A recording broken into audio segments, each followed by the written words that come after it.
మార్మిక ఉద్యమ్ యొక్క మసకబారిన కౌగలంలో పొడవాటి తెలుపు వస్త్రధారిణి ఒక వృద్ధ బానిస తన నిశ్శబ్ద పాకశాలలో ఉల్లాసంతో దూకుతుంది. ఆమె వాడు చేతులు జవనీకలు సూచించే అల్లించిన గీతాలను రాళ్ల మట్టిపై జాగ్రత్తగా గీస్తున్నాయి. ఉదయపు గాలిలో మెలకువ పక్షుల గోష్ఠీలు వినిపిస్తున్నాయి మరియు ఊపు తిప్పుతూ చేసే ఆకుల శబ్దాలు. ఆమె గౌరవంతో పవిత్ర కారసాన్ని కూర్చమంటూ దానిని పరిశుద్ధ నీటితో మరియు తాజా సోపాన్ చెల్లెలతో నింపుతోంది.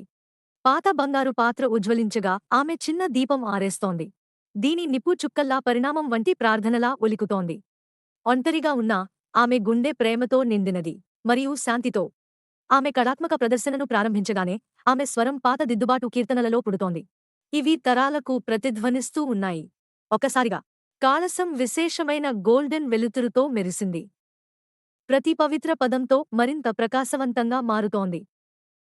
కనపడే ఈ ప్రపంచం దాటి నాజుకుమారి పువ్వుల చెల్లెలు ఆశీర్వాదంలా కింద పడిపోయి ఆమె కాళ్ల చుట్టూ సాఫీగా వేయబడ్డాయి. ఆమె సున్నితమైన ముఖంపై తెలివైన నవ్వు విస్తరించుతోంది. ఈ దివ్య దృశ్యంలో ఆమె ప్రేమ ఒంటరితనాన్ని ఈ మేరకు చేర్చుతుంది మరియు ఆమె సేద్యం ఆమెని తనకంటే ముగ్గురు అందమైనదిగా మలచింది.